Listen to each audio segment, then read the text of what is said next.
अच्छा बेटा, ट्रिग्नोमेट्री होता क्या है सिंपल वर्ड्स में? आपको पता है मैथ में हम डील करते हैं किनके साथ? नंबर्स के साथ। वो जो नंबर्स हैं वो पॉजिटिव हों, वो नेगेटिव हों, वो नंबर्स की हमने मल्टीप्लिकेशन सीखी है। फिर नंबर्स को जब इकट्ठा किया तो वो आपके पास सेट्स बने। अब जब सेट्स बने थे तो सेट की यूनियन, सेट की इंटरसेक्शन आप लोगों ने की है, कॉम्प्लीमेंट किया। उसके बाद अगर वही नंबर अब जबरिक टर्म्स में आ जाए तो इधर बेटा, इधर देखना है, नोट करने वाला कुछ नहीं है अभी। अगर वो इसके बाद मतलब के अल्जेब्रिक फॉर्म में आ जाए तो अल्जेब्रिक टर्म्स बनती थी। अल्जेब्रिक टर्म से एक पूरी की पूरी आपके पास अल्जेब्रिक नंबर बनता था। आपने उस नंबर को जमा करना सीखा, उनको माइनस करना सीखा, मल्टीप्लिकेशन सीखी, डिवीजन सीखी। उसके बाद जो चैप्टर 5 था उसमें वही नंबर आपके पास प्लेन में आ गए। जब प्लेन में नंबर्स आए तो वो जो प्लेन्स के अंदर उसको ड्रा करना सीखा। वो ड्रा करने के बैक एंड पे आपके पास लीनियर इक्वेशन थी। लीनियर इक्वेशन की जो लाइन होती है वो एक स्ट्रेट लाइन थी। आपने 5th चैप्टर में जितनी भी लाइंस ड्रा की हैं वो एक स्ट्रेट लाइंस होंगी और हर लाइन किसी न किसी एक्सिस को काटती थी। हमने उन एक्सिस को क्या नाम दिया था? एक्स इंटरसेप्ट और वाई इंटरसेप्ट। एक्स इंटरसेप्ट और वाई इंटरसेप्ट। अब उन्हीं से फॉरवर्ड हमारे पास जो चैप्टर 6 है वो ट्रिग्नोमेट्री है। ट्रिग्नोमेट्री बेसिकली हमारी इसमें डीलिंग्स होनी है। इसमें हम डील करते हैं एंगल्स के साथ और एंगल्स की साइड्स के साथ। अब यहाँ पर सबसे पहला क्वेश्चन ये बनता है कि एंगल क्या है, एंगल कैसे बनेगा? आप लोग जब छोटी क्लास में थे आप लोगों ने रे का, लाइन का कंसेप्ट किया हुआ था। मतलब कि अगर दो रेज इस तरह से हैं, एक ये रे है और एक ये रे है, इनका जो कॉमन पॉइंट है वो ये है। दो रेस जिनका एक कॉमन पॉइंट होगा, ये जो कॉमन पॉइंट है इसको हम वर्टेक्स बोलते थे। ये वाली जो है इसको आपने इनिशियल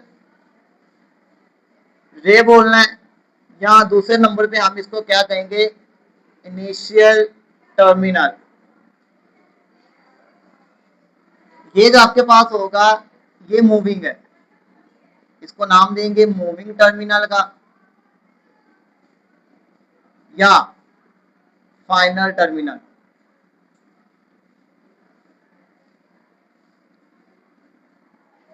या तो इनिशियल टर्मिनल, मतलब कि जो एंगल है, एंगल के बनने के लिए दो टर्मिनल्स का होना जरूरी है, एक इनिशियल और एक फाइनल। और इनका जो वर्टेक्स होगा वो सेम होगा। Two rays with common vertex make an angle, वो एंगल बनाएंगे। अब एंगल क्या है? उन दोनों रेस के दरमियान, मतलब कि इन्हीं दोनों रेस के दरमियान आपके पास जो स्पेस आ रही है ना वो एंगल क्रिएट कर रही है। जैसे ये है, एक ये स्पेस आ रही है, एक और भी स्पेस आ रही है, वो एक्चुअली ये वाली है, यहां से लेकर ये वाली, ये भी तो इनके दरमियान है। तो ये दोनों जो स्पेस है अगर हम उनको कंबाइन करें ना तो आपके पास क्या बनेगा? आपके पास एक सर्कल बनेगा। एक्चुअली सबसे पहला जो काम है प्लेन का वो सर्कल का ही आता है।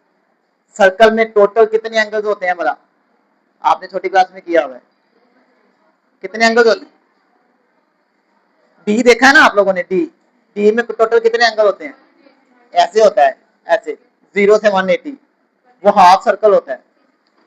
180 ऊपर तो आपके पास 360, मतलब कि 360 को जब हम डिवाइड करेंगे दो इक्वल लाइन पे तो डी बनेगा। टोटल कितने हैं इसके? टोटल एंगल 360 होते हैं, 180 ऊपर और 180 नीचे। अब अगर इनको मजीद कट आउट करेंगे तो 180 थे ना दोनों, अब ये 90, 90 इधर और 90 ही इधर, ऐसे 90 ये 90 ये, मतलब कि आपके पास 90 90 के 4 हिस्से हैं पूरे प्लेन के। मैं वो हिस्से यहाँ पे बना रहा हूँ। यहाँ तक क्लियर हो गया एंगल कैसे बनता है, एंगल क्या है, टोटल एंगल क्या है।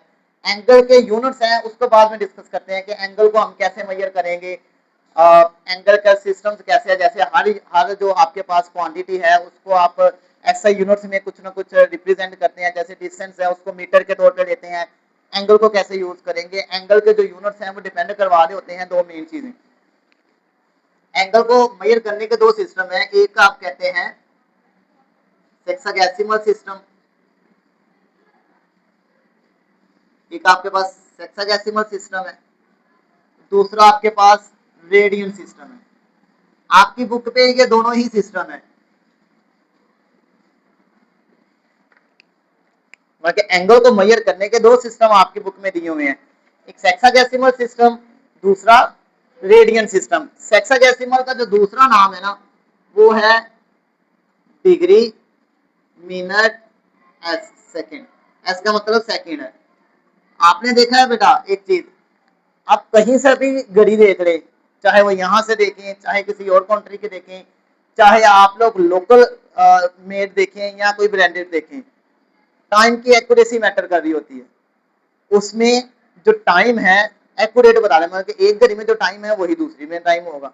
अगर आप कह रहे हैं कि 30 मिनट है तो जो मेरे पास घड़ी है उसके 30 मिनट या जो आप लोगों के पास घड़ी है उसके 30 मिनट्स का जो ड्यूरेशन है वो सेम होगा। हाँ वो अलग बात है, टाइम चेंज हो सकता है लेकिन जो ड्यूरेशन होगा वो सेम होगा। इसी तरह से उसकी रीजन ये सिस्टम है डिग्री मिनट सेकेंड। अब यहाँ पर क्वेश्चन ये बनता है कि डी से डिग्री है, डिग्री क्या होती है, एम से मिनट है, मिनट कैसे बनता है, और एस से सेकेंड है। देखें एक पूरा सर्कल है, पूरे सर्कल के टोटल कितने से हैं, पूरे सर्कल में टोटल डिग्री कितनी है, ऐसे कह 360। अभी हमने यहाँ पे बात की टोटल 360 होते हैं, मतलब कि आपके पास अगर एक सर्कल को कितने हिस्सों में डिवाइड करें, 360 हिस्सों में डिवाइड करें, मतलब कि एक सर्कल है ये है, ये मैंने कितने हिस्सों में डिवाइड किया है, 4। ऐसे इसको कितने हिस्सों में डिवाइड करें, 360। तो 360 में हिस्सों में डिवाइड करके एक हिस्सा बनेगा ना वो आपकी 1 डिग्री है। मतलब कि 360th part of a complete circle. एक कंप्लीट सर्कल का जो 360वां हिस्सा होगा ना वो आपके पास क्या होगा, वो आपके पास 1 डिग्री होगा। 1 डिग्री को इस तरह से रिप्रेजेंट करते हैं, 1 के ऊपर ये छोटा सा होगा। अब सपोज करें इसका एक हिस्सा ले लिया हमने 1 डिग्री का, उसको अगर 60 पार्ट में डिवाइड करें ना, मतलब कि ये सपोज करें ये 1 डिग्री है, इसको मजीद डिवाइड कर दें ऐसे 60 हिस्सों में, तो जो 360 60 हिस्सों में डिवाइड करके जो एक छोटा सा पार्ट बनेगा ना वो आपका क्या बनेगा, 360th part of 1 degree will be 1 minute.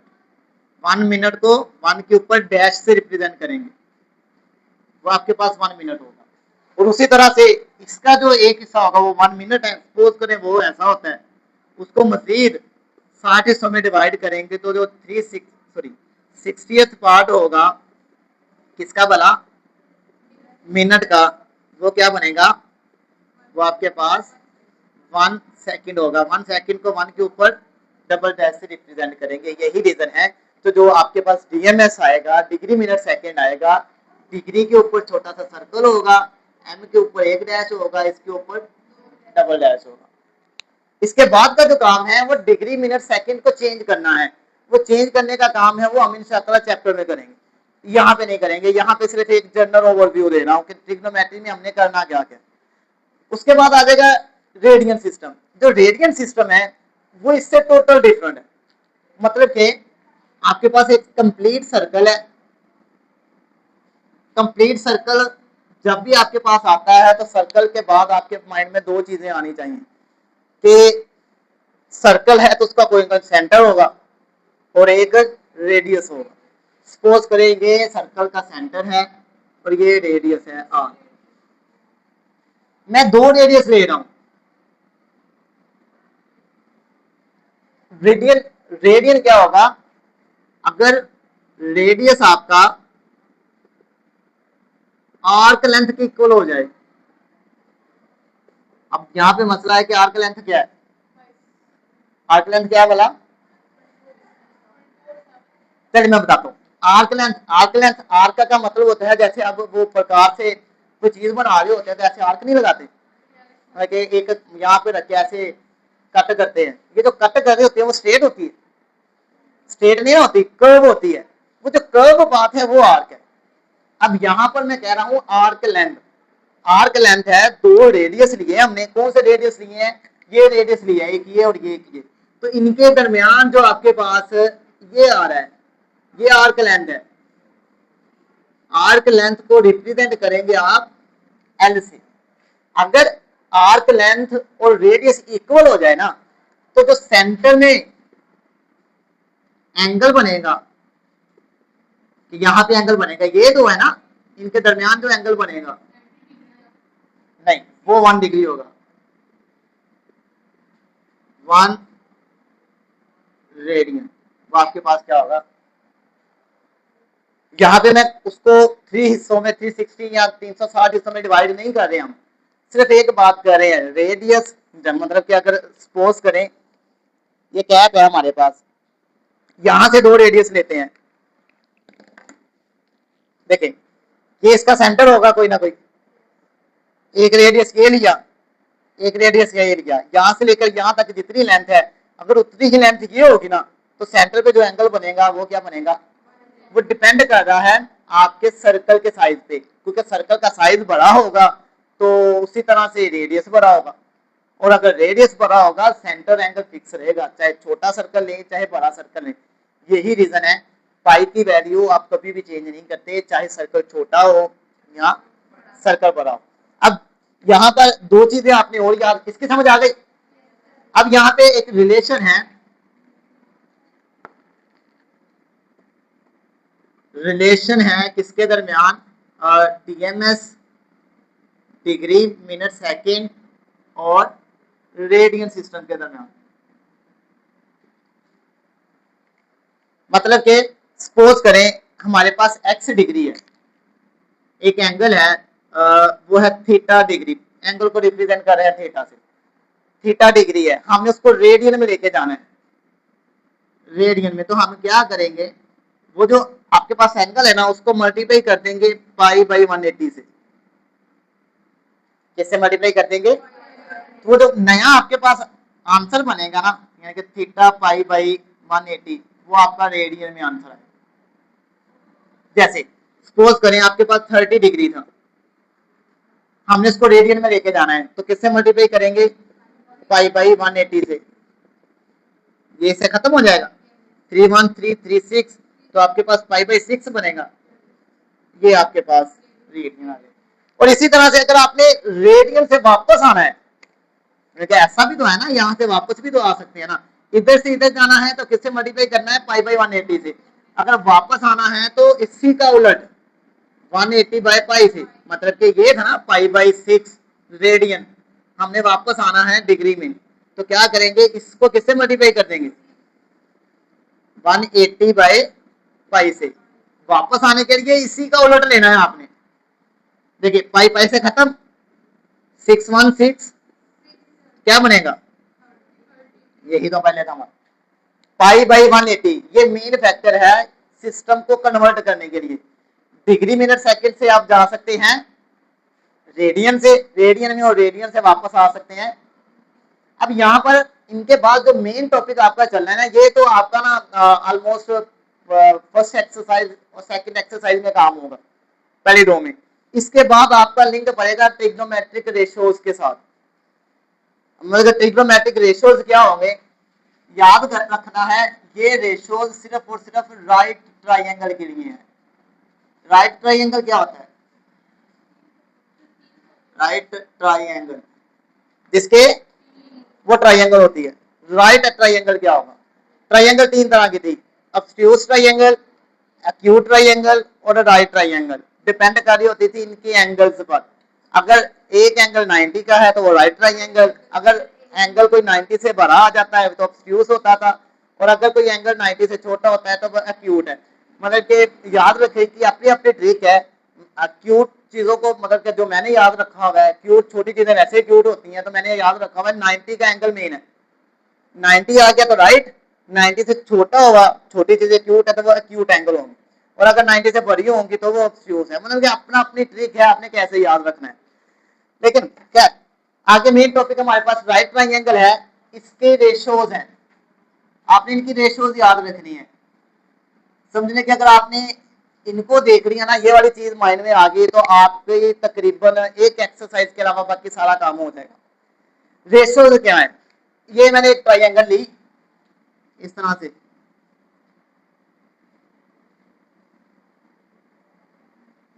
इसकी 3 साइडें हैं।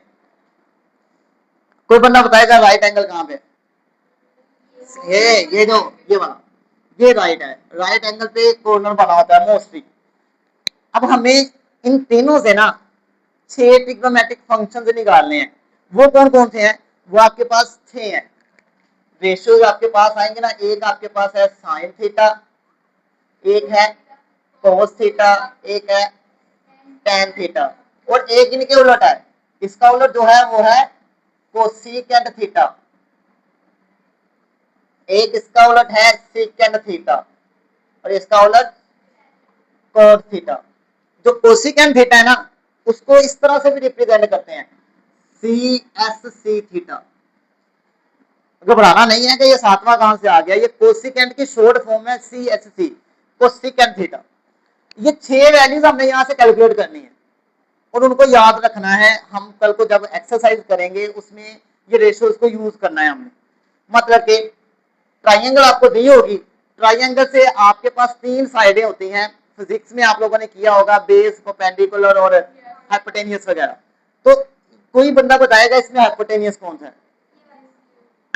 जो 13 है, लेकिन है यही है। लॉजिकली कौन बताएगा? जो तिरछे वाला है ना, आप ये कह रहे हैं ना हाइपोटेनियस है, एक्चुअली यही है। लॉजिकली बताएं क्या होगा? बताया आपने, सही है। जो भी 90, हाँ बच्चे,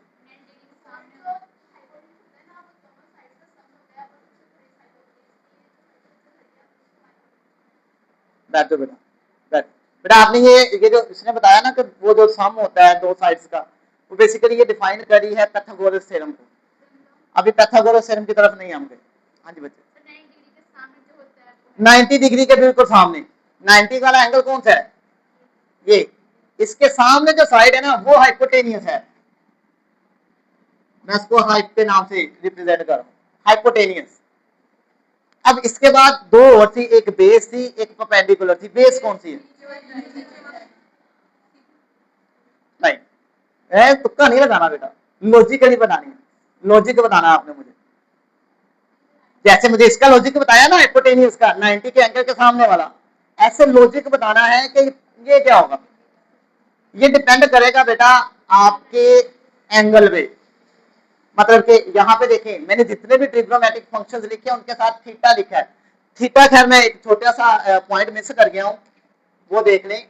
जो एंगल है ना, एंगल को रिप्रेजेंट करने के ना डिफरेंट मेथड है, मतलब इनको नाम देने के डिफरेंट मेथड है। हम इसको थीटा से रिप्रेजेंट करते हैं, इसको बोलते हैं थीटा, या हम इसको बोलते हैं फाई, या हम इसको रिप्रेजेंट करते हैं अल्फा से, या इसको नाम देंगे बीटा का, या नाम देंगे गैमा का। इसके अलावा और भी है जिसमें ये है, इसको ईटा बोलते हैं। एक और है, बल्कि यही रहने इतने बहुत है। आपके जो बुक में है ना, ज्यादा से ज्यादा थीटा यूज होगा, फाई यूज होगा, या कहीं ना कहीं जाके अल्फा बीटा गैमा। ये ईटा है या साई है, ये आपके वहां पे साई भी देख रहे, साई क्या होता है? ये वाला, ये साई है, वो साई वाला साई नहीं, साई। बेसिकली ये ग्रीक नाम है। आप आपकी बुक में ना कुछ मैथमेटिशियंस का नाम लिखा हुआ है और उनका वर्क लिखा हुआ है, और जैसे हम इंशाल्लाह एक्सरसाइज स्टार्ट करेंगे उनमें जैसे जैसे आएगा मैं आपको बताता जाऊंगा। सबसे ज्यादा एंगल्स पे जो वर्क किया हुआ है ना, वो मुस्लिम मैथमेटिशियंस ने किया हुआ है। और ये जो नाम है, हर मैथमेटिशियन ने अपनी आसानी के लिए नाम इसको दिया हुआ है। मतलब कि हम जब सेटों को यूज करते थे, सेटों को ए का होता था, बी का होता था, सी का होता था, कैपिटल लेटर्स में हम सेट्स को नाम देते थे। इसी तरह से एंगल को नाम देने का मेथड है theta, phi, alpha, beta, gamma वगैरह वगैरह। खैर, ये जो भी एंगल होंगे ये ट्रिग्नोमेट्रिक फंक्शंस के साथ आना लाजमी है।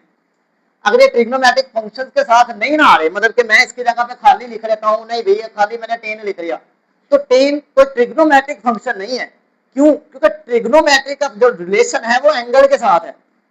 मैंने अभी बताया है ट्रिग्नोमेट्रिक क्या है। बेसिकली इसमें हम एंगल और एंगल के साइड को रिप्रेजेंट करेंगे, तो एंगल का जिक्र होना जरूरी है। अगर मैं खाली टेन लिख रहा हूं तो ये सिर्फ सिंटैक्स है। सिंटैक्स का मतलब क्या है? अल्फाबेट्स है, कोई ना कोई वर्ड है, इसका कोई मीनिंग नहीं है। टेन का क्या मतलब होता है? कोई मतलब नहीं है। हाँ, अगर इसके साथ थीटा हम लगाएंगे, कोई एंगल रिप्रेजेंट करेंगे, तो फिर हम इस बात को शो करेंगे कि ये एक ट्रिग्नोमेट्रिक फंक्शन है। टोटल ट्रिग्नोमेट्रिक फंक्शंस कितने हैं? 6। साइन, कोस, टेन और टेन इनके उलट कोसेकेंड, सेकेंड और कोटेंजेंट, कोट, जिसको आप सिंपल कोट कहेंगे। हमने ये सारे के सारे एक ट्राइंगल से क्या करना है?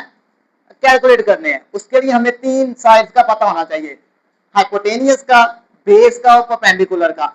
जो भी एंगल लेंगे, जैसे यहाँ पे मैंने थीटा लिया हुआ है, मैं थीटा सपोज करें इसको नाम देता हूं, ये मैं थीटा कहता हूं। तो जो थीटा के सामने साइड होगी ना, वो आपका परपेंडिकुलर होगा। किसके सामने? थीटा के सामने। मतलब क्या? सपोज करो कि अगर मैं ये ले रहा हूं, आपके पास ये राइट है, ये तो हाइपोटेनियस हो गई, मैं थीटा ये लेता हूं, तो फिर एंगल क्या होगा बड़ा? ये एंगल आ गया, उसके सामने परपेंडिकुलर आ जाएगा। परपेंडिकुलर का ताल्लुक एंगल के साथ है। एंगल के सामने वाली साइड क्या होगी? परपेंडिकुलर होगी। और जो साइड बच जाएगी वो आपकी क्या होगी? वो बेस होगी। इस केस में बेस ये है, इस केस में बेस। अब क्लियर हुआ लॉजिक? हाइपोटेनियस का लॉजिक क्या है? 90 के एंगल के सामने। परपेंडिकुलर का लॉजिक क्या है? एंगल के सामने। अगर मैं यहां पर कहता हूं एक और मैं ट्राइंगल बना रहा हूं, ये मैंने एक ट्राइंगल बनाई, ये मैंने ले लिया, ये फाई है, ये आपके पास है 90 के एंगल। तो मैं कहता हूं जरा मुझे बताएं साइन थीटा क्या होगा? साइन थीटा क्या होगा? चले इससे पहले हम साइन की वैल्यू लिख लेते हैं। साइन थीटा किसके इक्वल होगा? कोस थीटा क्या होगा? और उसके बाद टेन थीटा क्या होगा?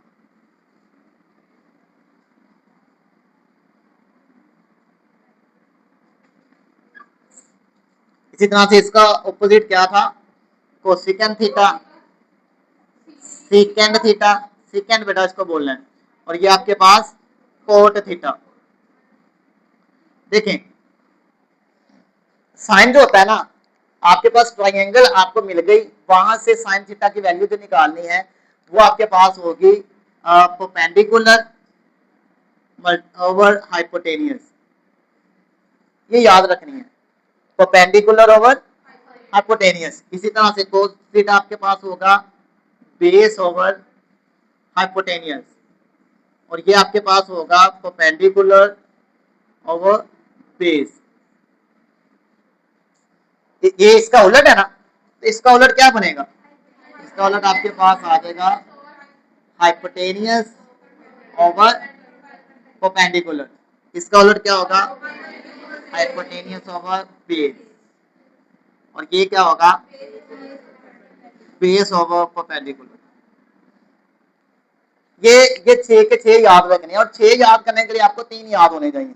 ये वाले 3 याद कर लो, ये वाला ऑटोमेटिकली उसका रेसिप्रोकल हो जाएगा। मतलब कि अगर फर्ज करें एक यही मैं ले रहा हूं या मैं ये ले रहा हूं, इसमें मैं वैल्यूज लिख रहा हूं, सपोज करें ये 4 है, ये आपका 7 है और ये आपका 1 है, तो साइन थीटा की वैल्यू क्या आएगी? साइन थीटा देखें, परपेंडिकुलर क्या है? 1, हाइपोटेनियस क्या है? 4 आ गया। इसी तरह से ये क्या है? बेस आपका क्या है? बेस आपकी 7 है, नीचे आपका 4 है, और ये आपके पास क्या है?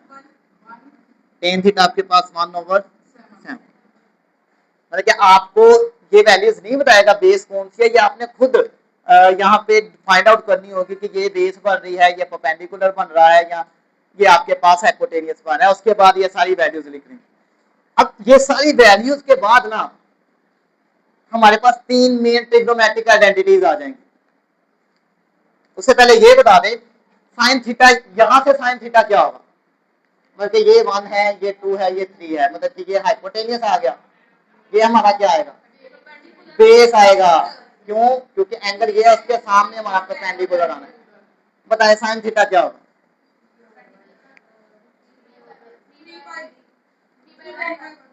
नहीं बेटा ये नहीं होगा, मैं कहता हूँ नहीं होगा बेटा। लॉजिक लॉजिक क्या आ रहा है इसमें, यहाँ पे क्या यूज किया है, थीटा, और यहाँ पे क्या है, एंगल में फाई है, ये चेंज है ना। तो ये फाई के लिहाज से डाटा लिखा हुआ है, थीटा के लिहाज से तो लिखा ही नहीं हुआ। तो हम यहाँ से ये फाइनली, हाँ अगर यहाँ पे कहीं थीटा होता तो उसके अकॉर्डिंग हम परपेंडिकुलर, हाइपोटेनियस, बेस वगैरह फाइंड करते, उसके बाद इसको सोल्व कर लेते। नो डाउट ये इसके लिहाज से, ये वाले एंगल के लिहाज से है, क्योंकि ये और ये डिफरेंट है। यहाँ पे थीटा यूज किया, यहाँ पे मैंने फाई यूज किया, दोनों डिफरेंट है। अगर दोनों ही आपके पास डिफरेंट होंगे तो आप एक का जो डाटा है वो दूसरे एंगल के लिए यूज नहीं करेंगे। ये क्लियर होगा बेटा। ये आपकी तकरीबन इसी बेस में ना, ये वाले सिनेरियो पे कोई 2 एक्सरसाइजेज आएंगी, और लास्ट पे आपके पास जो एक्सरसाइज आएगी उसमें आपने 3 रिजल्ट यूज करने हैं, जिसको आप नाम देंगे ट्रिग्नोमेट्रिक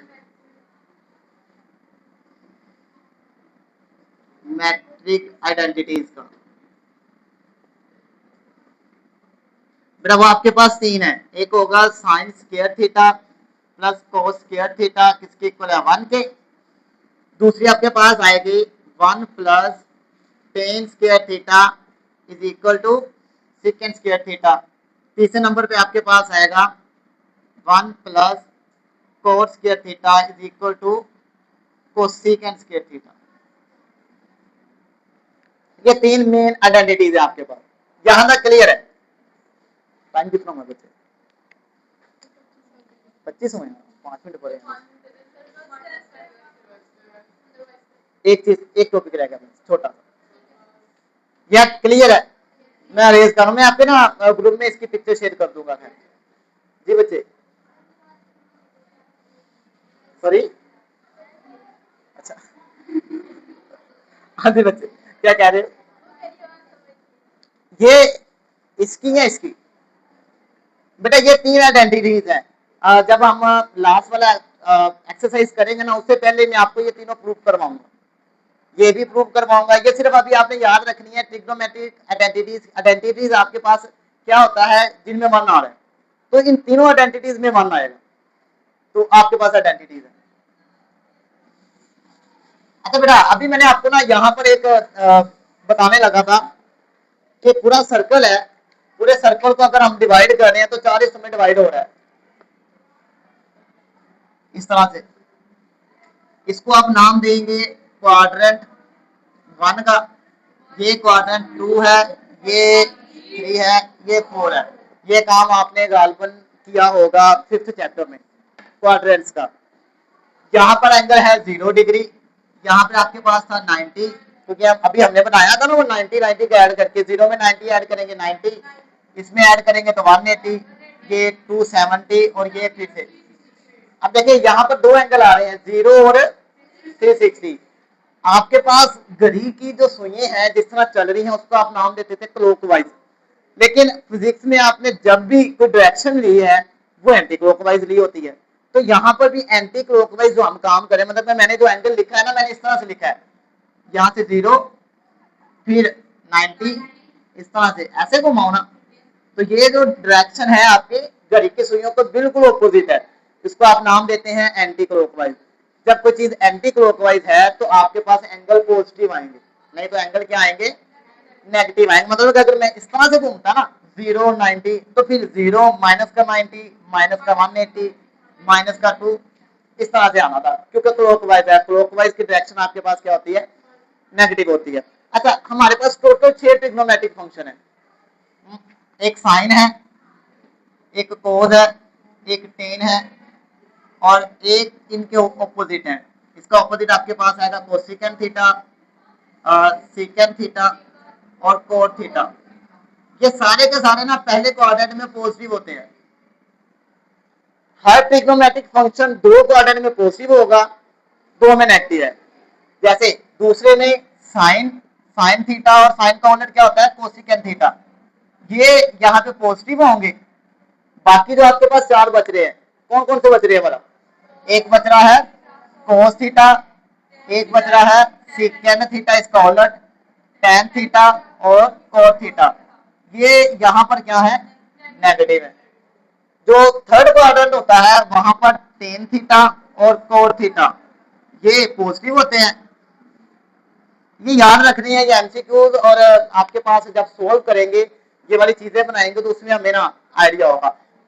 बाकी आपके पास साइन थीटा, कोसेकेंट थीटा, उसके अलावा आ जाएगा कोस थीटा और सेकेंट थीटा, ये आपके पास क्या होगा, नेगेटिव होगा। डेफिनेटली जो लास्ट है उसमें आपके पास कोस थीटा और सेकेंट थीटा ये पॉजिटिव होगा। और बाकी जो चार आपके पास बच रहे हैं जिसमें साइन आ रहा है, कोसेकेंट आ रहा है, टेन आ रहा है और कोट आ रहा है, ये सारे के सारे आपके पास एक क्वाड्रेंट में दो मतलब कि एक से ज्यादा पॉजिटिव हो सकते हैं, लेकिन हर ट्रिग्नोमेट्रिक फंक्शन जो है वो दो में पॉजिटिव होगा, दो में नेगेटिव होगा। जहां जहां पॉजिटिव है वो वाले क्वाड्रेंट्स आप लोगों ने याद रखने हैं। ये एक्चुअली आपके पूरे चैप्टर का एक ओवरव्यू है, इसमें कुछ चीजें मैंने मिस की हुई हैं, जैसे को टर्मिनल क्या होता है और ऐसे ही एक दो डिफाइन हो रहे हैं, वो जैसे क्वेश्चन आएंगे उसमें हम इंशाल्लाह कवर अप कर लेंगे। यहां तक किसी का आंसर है तो वो बताएं, ठीक है। चले इसको करना है, बल्कि मैं आपको ना ग्रुप में शेयर कर दूंगा। बेटा आज तो तुसी हंस लिया है, आपके तो लेक्चर से हंसना ना, ठीक है। ये मैं आपको बड़े प्यार से कह रहा हूँ कि अभी आपने एक लंबा सा मेरे साथ चलना ही है।